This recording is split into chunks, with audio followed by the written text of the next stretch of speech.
What's up, YouTube? Capital G here, looking at a new Aromage card coming out of Invasion of Venom, and this is really interesting because it appears that the leaks that came out about a month ago are now basically being confirmed. If you guys don't know what I'm talking about, basically someone posted online that certain archetypes would be getting more support in Invasion of Venom. They cited Cleafort and Aromage and Cyframes, and now that we have two of those three that have been confirmed by the official OCG Twitter page themselves, then I'm thinking that we can pretty much confirm it at this point.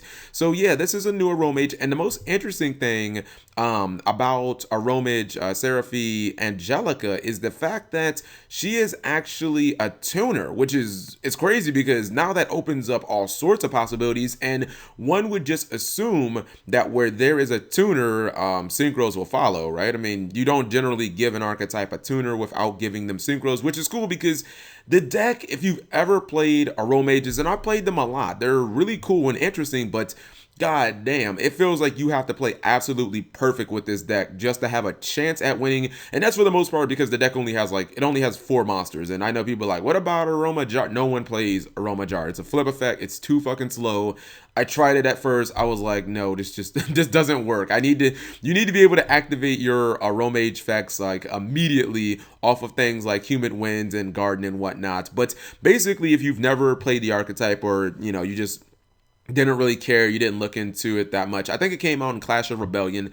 It's an entire plant archetype, and it's based around gaining life points and then triggering the effects. The problem with the archetype is, outside of having no like really great extra deck plays, because you kind of have to run the plant engine to make the extra deck plays kind of work, some of their effects are just kind of underwhelming. Like you get the, if you gain life points, you get to like target a spell or trap and bounce it to your opponent's hand. Like, I'd rather just destroy it. Or you have Rosemary, which can put a monster, it can change the battle position. It's like, I'd rather just banish it. You know what I mean? Like, they could have made the effects better, but with the announcement of a tuner, maybe these extra deck monsters, maybe they'll give us some synchros that do have some really powerful effects. So let's go ahead and read Angelica and see what she's about.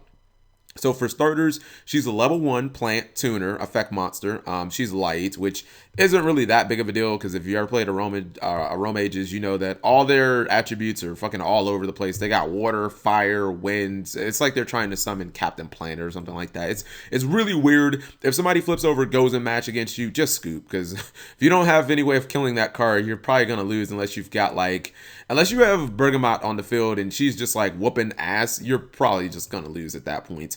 Effect number 1: during either player's turn, you can discard this card from your hand, then target one Aroma monster in your graveyard, gain life points equal to that monster's attack. This is a quick effect.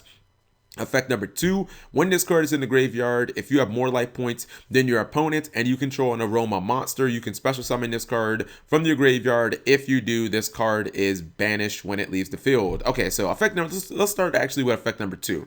So, okay, I like this because it's really easy to get more life points than your opponent in this deck, mainly because of things like winds and because of, Aroma Garden every single turn. I think it's 1,000 life points that you gain. Like, it's very, very easy to get more life points, but transitioning that over to like, offense is kind of difficult if you don't have Bergamot. That's just one of the things about the deck. And for the most part, you've never really been able to go into the extra deck with Aromages unless you're running the plant engine, which means you have to run Lone Fire and you have to run Glow Up Bulb and Spore and all that good stuff. So it's really nice to just have a very easy way or they have a very easy way of going into the extra deck, and especially one that is going to activate when you activate effect number 1, because this card's already going to be in the graveyard, which is really, really good. Effect number 1, I like this effect number 1 because ideally you'd want to use it with Bergamot and gain 2,400 life points, that's actually pretty damn big. Like, now this deck could easily max out on Solemns and not give a flying flip, because